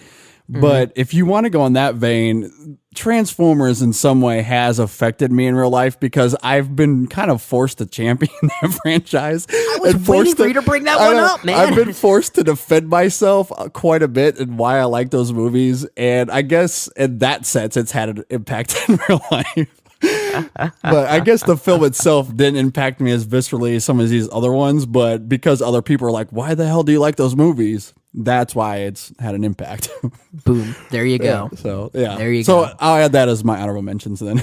You have. I was waiting for you to say that. In fact, I was about to interject and say Transformers until you started you started having like a really in-depth conversation about Warrior and things. I was like, I can't interrupt him now. This is so beautiful. Just let him go. Yeah, exactly. And I appreciate it. But anyway, let us know how your picks stack up against ours. You can email us InSessionFilm@gmail.com. Leave a comment on Facebook or Twitter or on our website at InSessionFilm.com. All right. Well, before we move on, let's talk about this week's poll. It's real bad. Okay? I don't like those numbers at all. Just one poll? Those things aren't scientific. Yes, they are. All this is science. This is math. All right, so for our poll this week, we simply asked which movie treasure would be the one that you would like to seek out. Our options that we threw out there were the Ark of the Covenant from Raiders of the Lost Ark, pirate treasure from the Pirates of the Caribbean, ancient treasure from The Goonies, the Templar treasure from National Treasure, the Emerald from Romancing the Stone, and the Sierra Madre Gold from the Treasure of Sierra Madre. I've said the word treasure way too many times. That's like a drinking game, man. Well, the question was about movie treasure, so... Yeah, so I guess I had to walk into that trap regardless. Yeah. But, oh, my goodness. It was. Take a shot every time you hear treasure from now on. Oh, we can't promote that. I mean, No, people would I'm just die. kidding. I know. I'm just kidding. Don't do that. Yeah. Anyway, going to the results of this poll, in my opinion, no surprise here, winning this poll by 28.6% was the Ark of the Covenant from Raiders of the Lost Ark. In my opinion, still my favorite Indiana Jones film. I know, and probably followed by the third one. I know a lot of people like the third one, but Raiders of the Lost Ark is my favorite in that film. Yeah. Love this movie. But following up again, 21.4% was the Ancient Treasure from The Goonies. Also not really surprising. That's a great childhood adventure film in the tradition of great Spielberg films. That's it's such a timeless movie. I know. Love it. Yeah. But coming in at third place at 14.3% is the one that did take me by surprise. That's the Templar treasure from National Treasure. I guess people like their Nicolas Cage after all. I think that movie is just fun. Even though it's kind of silly and ridiculous, I think a lot of people at least have fun with it. I think that's why I end up getting third. I completely agree. I think if you want to talk, if we talk about guilty pleasures a little later on in the show, I think that's a really one to talk about for many ways. It is fun. You're absolutely right. Yeah. But we did have a few write-in options as well. We had the Holy Grail from Indiana Jones 3 and The Last Crusade. We had that come in apparently 2 times, actually, it looks like. But I think that's a worthy one to talk about, especially the Holy Grail, not from Monty Python, the Holy Grail, but from Indiana Jones 3. Let's make that clear. And we actually had several other comments on like Facebook and Twitter too. Like of all the Indiana Jones ones we got, there was a lot of talk about Indiana Jones 3 too. So whether it was Raiders of the Lost Ark or the Holy Grail from the third one, like that seemed to be the general consensus. I bet if we combined them, the win would have been even further. I completely agree. Yeah. But we still had a few other write-in options as well. Someone mentioned the briefcase from Pulp Fiction. Was that you, JD? I did not. That was one that I wish I would have thought of. I would have put that as an option, but for whatever reason, it didn't come to my mind. Well, I think I understand why someone would put that in there, because still to this day, nobody knows what it is. A lot of people think it's the portal to hell or something. Yeah, I don't know. It's interesting though. I don't want to know. I think that's what that's maybe that's the point. Yeah. If Tarantino ever reveals what's actually in there, I'm gonna punch him in the face. Yeah.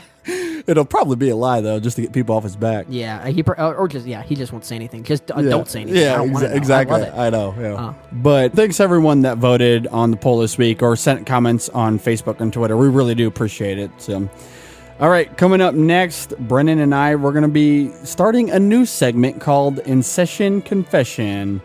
That's right, Brendan. It's time to get more real and even more authentic than what we've already done. Stay tuned. We'll be right back. I could stay awake just to hear you breathing. Watch you smile while you are sleeping, while you're far away and dreaming. I could spend my life in this sweet surrender. I could stay lost in this moment forever. Every moment spent with you is a moment I treasure. Don't wanna close my eyes, I don't wanna fall asleep, 'cause I miss you, baby, and I don't wanna miss a thing. 'Cause even when I dream of you, the sweetest dream would never do. I'd still miss you, baby. Hey guys, I just want to pause for a quick second to say a huge thank you to those that are supporting the show. If you want to help support us, there's a couple ways you can do that. One, if you just go to our website At InSessionFilm.com, you're going to see a fun bonus content tab in our main menu. You click on that, you can check out all of our fun bonus content for just a small donation of 99 cents.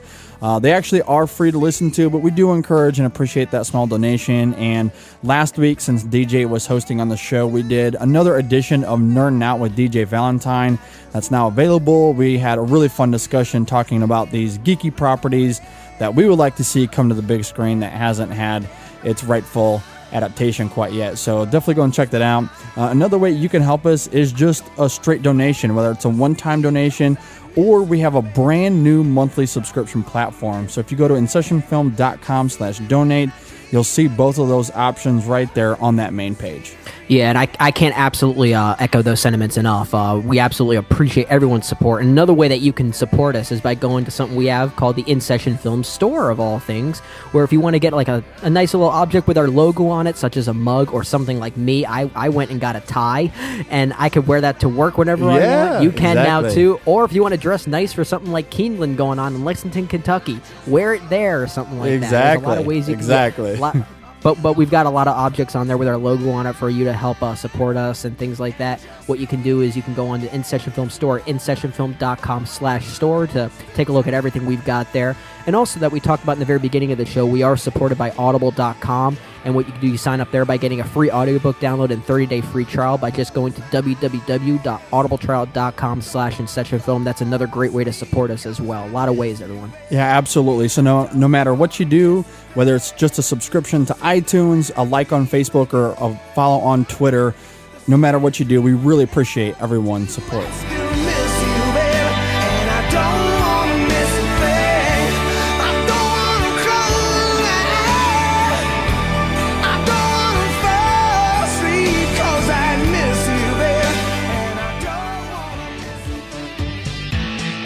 Hi, this is Greg.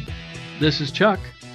And this is Dan. And we are Talking in Circles. Because the world needs another podcast, we are here as Geekcast Radio's newest edition. And as the title says, each week we get lost in conversation about a wide range of topics, including movies, comics, games, art, TV, and even occasionally sports. We play games and discuss pivotal topics like who would win in a fight, the Kool-Aid Man or Tony the Tiger, and examine the hot-button issues of the world of geekdom. We keep things fresh by taking timeless topics in new directions.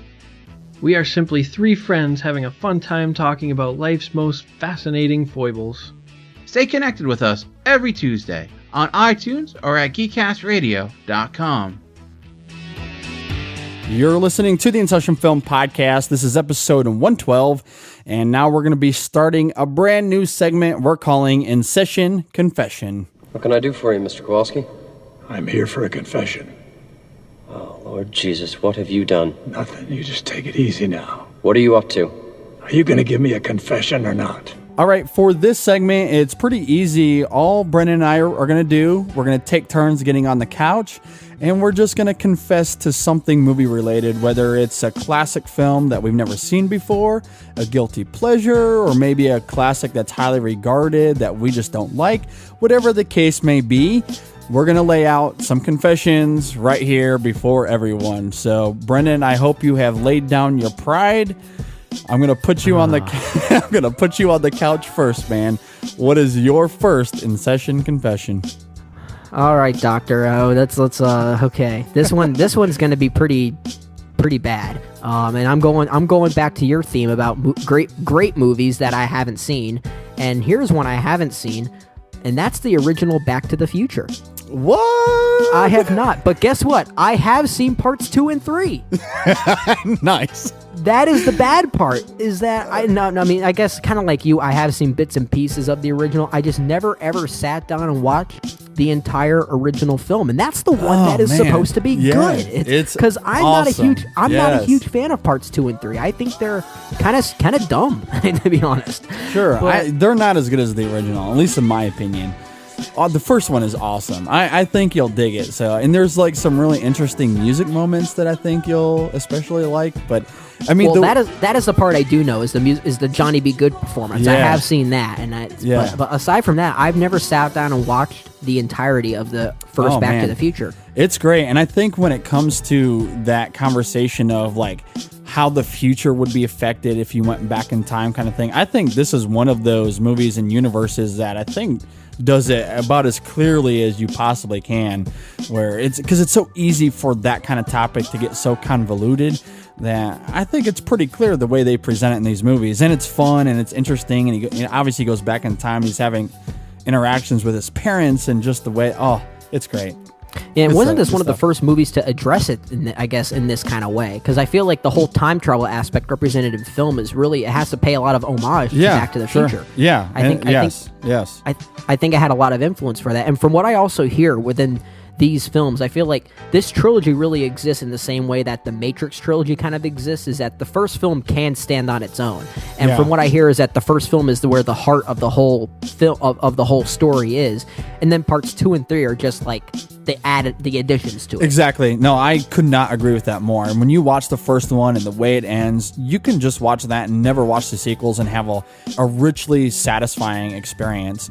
Okay. And if you like the second and third one, sure. I mean, it's kind of the cherry on top kind of thing, but you don't have to see them. It's only if you like the world, you want to experience more with these characters, then I mean, there's some fun silliness there, but the first one easily stands on its own, I think, so.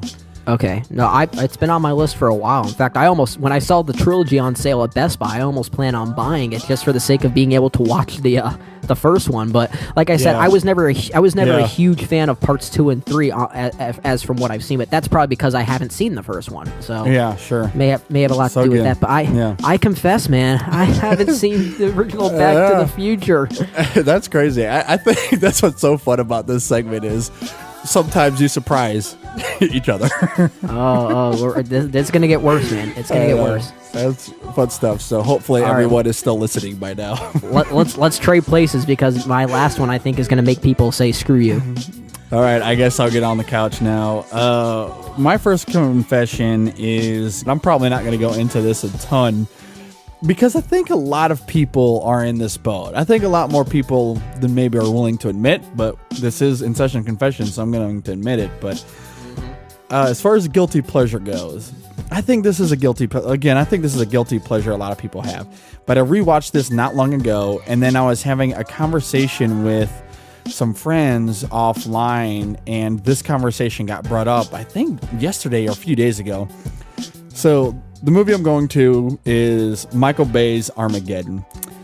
I really, really like this movie. Like, it's not like kind of barely raising my hand. I like it. Like, I'm like full on raising my hand. Like, I like this movie a lot. I mean, I think it's fun and silly in all the right ways. I mean, I think Michael Bay gets the intenseness of the situation down. That is just really fun and dramatic to watch, and it gets intense in some places that I think is handled just fantastically well. And then there's some really, really fun comedy in this movie as well, especially with Steve Buscemi's character. Like when he's riding on the nuclear warhead, the guy's like, will you please get off the nuclear warhead, please? He's just like, I wanted to know what it was like to have the thunder between my thighs, or whatever he says. Like, just some really, really fun and awesome humor throughout. So yeah, there's, the cheesy animal cracker scene and the romance that people, might not like as much, but in the grand scheme of things, that's kind of irrelevant to me. And I think the ending is sentimental. I like it. I buy into it. I buy all the cheese. I think this is a really, really fun film. I'm full on raising my hand, vouching for Armageddon. So okay, you're not the only one in this boat. I know for a fact. And to be honest, for the most part, I actually, if we're reviewing this movie right now, I'd probably be more on the verge of recommending it than saying don't see it. And that's because of the aspects that you are talking about there that are fun. It is a fun movie, and it's a long movie too, but it doesn't ever feel over long, in my opinion. The problem I do have, or when you're talking about the cheesy romantic stuff, that's the stuff I don't like. And it's not because it's cheesy, but it's because I feel like it's trying to take it seriously in a film that's not meant to be taken seriously. It's a juxtaposition that I don't think... I can see that. Sure. Yeah, and that's the critic mindset taking over again, that it's a juxtaposition I don't think works. I just think ultimately, at least for me, the film is doing so many other things, and that's just like a one little sliver of it that ultimately doesn't have that much of an impact. I mean, the only place it really matters is it changes Bruce Willis's motivations at the end. But even with that, I was invested in the Bruce Willis character, so it made sense. And in the end, it had nothing to do with the romance per se, as much as it had to do with Bruce Willis. And again, a father-daughter kind of relationship that I always buy into. So and I completely agree. It's not enough to ruin the movie experience, at least for me. I still had fun with it overall. It's probably something, if I were to grade it as a critic, I'd probably give it like a B- or something like that. So on the verge of recommending it, but it's I guess the fact that I feel like it tries to take itself so seriously at times, it kind of makes it feel like it's on a separate movie. Sure. And that's the only thing. But you know what? I'll sit in the chair a little bit with you that I do kind of like this movie. It's I like it. Classic it's Michael fun. Bay. It's what you're getting. This made it into the Criterion Collection, so clearly I'm not the only one. But I think it was there only for the special effects. Probably. But you know, and as silly as even the special effects are at times, I mean, surely, obviously, an asteroid doesn't look like that. But you know, I feel like it still has that stigma. But at the same time, a lot of people approach it. And the big reason I put it on my list here is because I'm not only just confessing I like it. Like I said, I'm full on raising my hand. Like I really have a lot of fun with this movie. So as silly as it is at times, I think it's fun. So yeah, I could agree with you for the most part. Yeah. All right, what's the last one you got, Brendan? The last one's going to be the the quote unquote great movie that I don't like very much. So, and this is a film that, like, if you ask me if I would recommend this film, I actually would not. I would not recommend this film, and it's a film that is considered to be an absolute classic. It's one of the highest rated films on IMDb, and it was the first sequel to ever win Best Picture. I do not like The Godfather Part 2. Oh, man. I am not a fan of The Godfather Part 2. Stay with us, everybody. Stay with us. Please stay with us, okay? I don't think this movie's a lot horrible, of eyes are rolling right now. I think it's a well-made film. I think it's a well-acted film overall. The problem I have with the film is that, first off, I think it is way too long. I think it is so overlong to the point that I start to lose interest because the big problem I have with it was that, and see, I love the first film, and the main reason why I love the first film was not so much for Marlon Brando. It's because of the transformation that Al Pacino's Michael Corleone goes through. I love how he basically goes from the straight man to being the guy you absolutely hate. And I absolutely love that. But in Godfather Part 2, I feel like he doesn't develop at all in the movie. I feel like he goes from the guy you hate to still being the guy you hate. I don't think a lot of people might argue that I'm absolutely wrong in saying that his arc doesn't really change, because a lot of people say, oh, he gets worse. It's about his downfall. It's like, well, I would argue that that's what happened at the end of Godfather Part 1. I just don't think there's any development of character in this movie. And on top of that, the flashback scenes with Robert De Niro as young Vito Corleone, I feel like kind of ruined my interpretation of the character from the first movie, because he actually, in my opinion, he made the character unlikable. I didn't like the character as much anymore, but Vito Corleone added the human element to the first movie, where in the second movie, I didn't see him as... I kind of lost interest in the character for some reason. His motivations I found so questionable. It made me kind of disengage emotionally with the character that I felt early on. It didn't support what I thought the movie was trying to go for. The movie, I felt like, was just a 200-minute long fest of nothing really happening. And it pains me to say it, but I think it's a very well-made film with no substance. I will very much disagree in a lot of ways. I know. I will agree with you that I think the first one is better. And I think some of your criticisms are certainly valid, although I do think that there's a lot of substance here. I do think the length of the second one is certainly a fair criticism.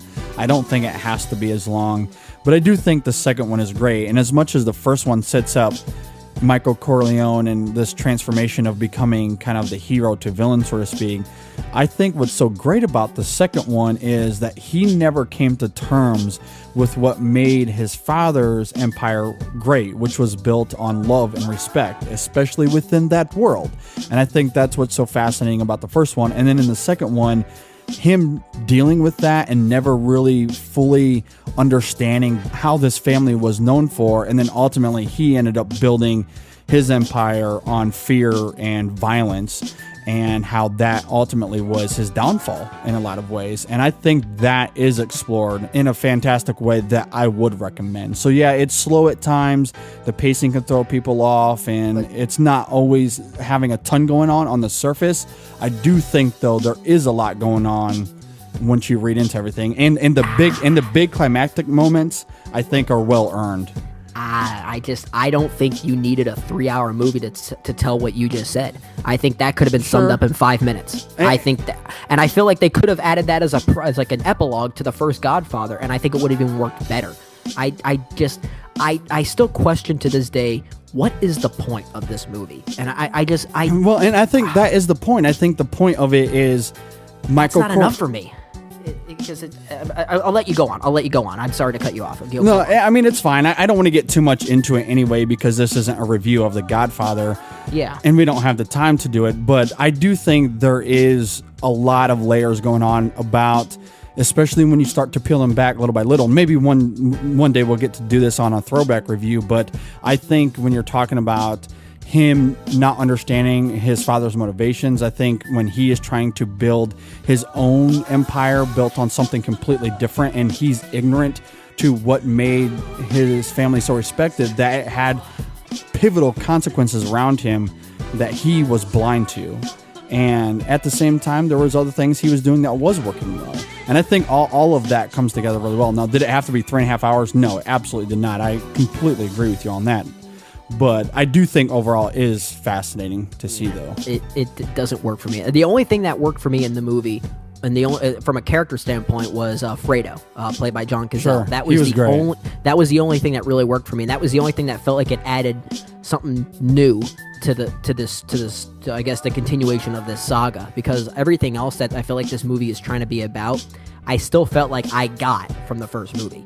Maybe not not in the depth that this movie goes into, but the depth that this movie goes into just felt so unnecessary for me in many ways. Like I at least the way they stretch it out, I wouldn't recommend this movie. I confess, I don't think it's a very good movie. All right, fair enough. Oh, fair enough. My God, please. Okay, Twitter comments, come attack me at Brendan J. Cassidy. We can get a fight going. All right. Well, my next one is probably not going to help the matter a whole lot. I don't know how you'll feel about it, but again, another highly regarded classic. I think it's close to 100% on Rotten Tomatoes. I think it's even got 100 on Metacritic as well. But I'm just struggling to get on board with this movie. And that is David Lean's Lawrence of Arabia. A lot of people tend to really like this, and every review that I read is, this movie's incredible, and I struggle to get on board. And I think a lot of it is it's very slow. It's also very long. I don't know if it has to be as long, and there's so many different elements happening that it's been hard for me to finish the freaking movie. Like and it's not just because it's long. I can certainly sit down and watch long movies. We were just talking about The Godfather 2. I mean, I sat down and watched that no problem. And with this one, for whatever reason, it took me like 3 months just to finish it in one time. And maybe that's part of the reason I don't like it, is because I haven't seen it in one sitting, and maybe it's a lot more cohesive and better if I was to sit down and watch it in one sitting. But I struggled. I absolutely struggled. I just couldn't get on board. And so it's hard for me to even talk about it, honestly, because I didn't get anything from it that apparently a lot of other people do. So I need to rewatch it. I know that to give it a fair shot and a fair criticism, I certainly have to do that. But based off of my first time experience with it, though, I didn't get it. I didn't get why a lot of people loved it. I mean, the performances are great, sure, but outside of that, I struggled, man. I struggled. So it's been a while since I've seen this. I guess I'm kind of in your boat then as well. But I have sat down and watched the whole thing when I was a lot younger. And, I don't think I can argue too much with you, because I feel like this is a movie that is so well regarded because of the time that it came out. I feel like it was so ahead of its time when it came out in 1962. But it's something that I think if someone were to watch fresh now, they'd think, this might be kind of dated. I don't know if that's the case. I'm going to, at least based on my recollection of the movie, based on when I saw God knows how long ago, I mean, I do like this movie, It's nowhere near one of my favorite movies, though. So I guess in many ways I could jump on board with this. I can join the couch on you on this one in many ways. I don't think I can fight you on this one. Yeah. I struggled. I know it won 7 Oscars, so obviously a lot of people like it a lot, but I don't know. I've never been able to get on board. So yeah, but it's interesting because there are certain old classic films of this epic magnitude and length that I think hold up even better. For example, one is Gone with the Wind. I think is still a great movie. But I think it's because it tells a very timeless story. When you're dealing with historical biopics and things like that, I feel like they're relevant only for a time. And it really depends on the time that it was made and the audience that sees it at that fresh time. So I will never call this a bad movie, though. I think there are things in it that are definitely make the movie absolutely worth seeing, even from a classic standpoint. Sure, but there are certainly things to appreciate about it. That's for sure. And I don't full on hate the movie. I haven't been able to understand why a lot of people love it to the platform that it's been on, I guess. Like, I struggled with. I mean, if I was to grade it based off of my first experience, like maybe a C+, but I would have to really sit down in one sitting, I think, to really fully appreciate it. But as of now, though, I struggled getting on board, so... Yeah, I could see that. I'm surprisingly not gonna argue too much with you on this one because I can relate. I really could. All right, well that should do it for our first round of InSession Confession. A lot of fun. Good stuff, Brendan. Oh my gosh, I cannot wait to hear what kind of feedback we're gonna get on Twitter for this one. I know, right? Oh my god, especially for me not liking Godfather Part 2. I'm gonna keep saying it. I don't like Godfather Part 2, guys. Guess what? I don't like the Godfather Part 2. Oh man. I don't. You can email Brendan at InSessionFilm@gmail.com. Attention, Brendan Cassidy. Do that. I don't receive it, but you do, so you'll have to forward it to you. But as we're on that discussion, everyone, let us know if you agree or disagree with what we had to say here on InSession Confession. You can leave us a comment on Facebook or Twitter, or as JD said, email us at InSessionFilm@gmail.com. But we'd love to hear your thoughts. And on Twitter, find us individually. Me, at Brendan J. Cassidy. I'm curious to hear what you guys have to say. Or at Real JD Duran. You want to talk to him directly about not liking Lawrence of Arabia. Maybe we got some great fans out there too. Yeah, I'd absolutely love to hear your thoughts and maybe someone can explain to me why Lawrence of Arabia is that awesome, and maybe I'll buy into it after a rewatch. So we shall see. At any rate, that should do it for this week's show. As Brennan was just alluding to, be sure to like us on Facebook and Twitter. You can also check us out on Google Plus and YouTube. Just search InSession Film. And also sign up for our monthly newsletter. You can sign up on Facebook by clicking the newsletter tab or on our site at InSessionFilm.com/newsletter.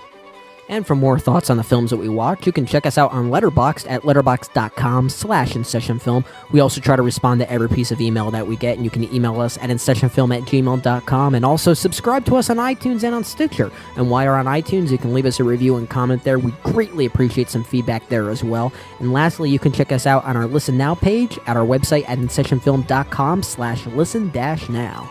And the InSession Film Podcast is supported by our super awesome listeners like you. Once again, if you want to help us out, just go to our website at InSessionFilm.com. Click on that bonus content tab in our main menu to hear our bonus content for just a small donation of 99 cents. You can also check out the InSession Film store or just go to InSessionFilm.com/donate. You'll see a bunch of information there on how you can help us. One thing that I would highly recommend is checking out our mobile apps where you can hear everything we do under one roof for just a small time fee of $1.99. You can find that app on the Amazon Market for Android devices, the Windows 8 phone store for Windows devices, and the Podcast Box app for iOS devices. All those details are on the site at InSessionFilm.com/apps. As for the show next week, I think we might be able to fit in While We're Young. I know we're getting it around here, so Brendan, if you're getting it, I think that would be a good one to do. We already have it. Perfect. So I think it's settled. And I know that when we talked about this before, because we weren't sure if we were going to get it, because we wanted to do this a few weeks ago. So for our top 3, we were thinking of doing movie couples that we would want to hang out with. So maybe we'll do that still. That's cute. So I think I already have my top 3 already down if that's what we're doing. So Make sure you stay tuned for that next week on the show. Before we get out of here, Brennan, any final thoughts before we leave, man? I'm just, you're talking about us doing While We're Young. That's technically not a new release because that's been an independent release for a little bit of time now. Are we going to be are we going to do any new release until leading up to the Avengers Age of Ultron? Well, that's the thing with April. There's like no big releases going on right now. That's at least worth talking about because next week it's the big one's Paul Blart Mall Cop 2. I am not talking about that. Exactly. Skip that. Skip Longest Ride. I mean, there's that movie with James Franco and Jonah Hill, The Truth. Yeah. Which I think would be fascinating to talk about. But I don't know when we're getting that. Or if we get Child 44 with Tom Hardy and Noomi Rapace. Yes, that is also on the list. And that's also a possibility. So it's kind of up in the air. I mean, we really shall see. Because if Child 44, which is actually what I had on our schedule originally, but again, I don't know when we're getting it. But if we do, and you get it, that's the one we're doing. Okay.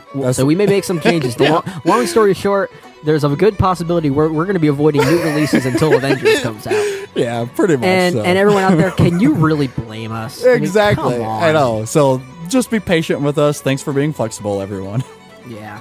I mean, just unless you really wanted us to talk about The Longest Ride, no, we're not going to do that. Yeah. We're not doing that. Screw you. Yeah, not going to talk about Longest Ride or Mall Cops and oh god, I just can't do it. So I'm sort of interested in Age of Adeline just because of Harrison Ford being in that one. The cast anyway looks pretty interesting in that movie, so I don't know. Kind of reminds me of the anti-Benjamin Button. Yeah, it kind of does. So, I don't know. We'll see. I don't know. We'll see. I don't know. We'll see. As far as final thoughts for me, real fast, I just want to plug this week's extra film segment where we are planning on talking about White God and Wild Tales. White God, I'm not 100% sure on. If we don't get to that, a really good backup is Ryan Gosling's Lost River, which is now out on VOD. Definitely checking that out this week. So even if we don't discuss that on this week's extra film, it will definitely be the following week. So make sure you be on the lookout for all of that. Again, thanks for being flexible. All right, good stuff, Brennan. Thanks once again. Thanks for listening, everyone. We'll see you guys next time on the InSession Film Podcast.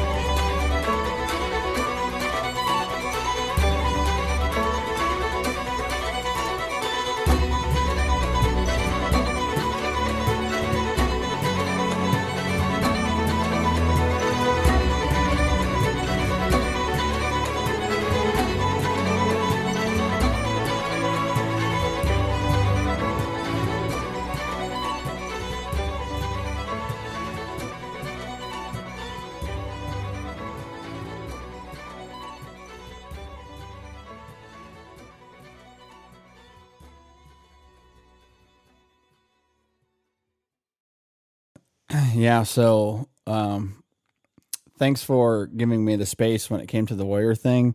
There was a moment where I thought I was going to lose it. That's kind of why I wanted to give you that moment, because I wanted to see if I could get you to cry on the show. I was close. And if we ever, because I've thought about doing it like as a throwback review, I would love to do it sometime. We never reviewed on the show, did we? We haven't. So I would love to do it, especially on the main show. I would love if we could do it as a throwback review. I'd love to do it. And I was close. I was fighting them, and I was able to recover relatively quickly, but I almost lost it. Dang. I really want to watch that film again. I've only seen it once since, and it wasn't since it first came out. I think I saw it maybe like a year and a half ago. Yeah. But sure.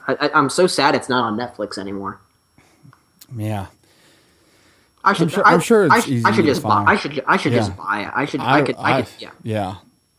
It's certainly worth owning, that's for sure. For the entire version of our podcast, be sure to subscribe to us on iTunes or on Stitcher, or check us out online at InSessionFilm.com.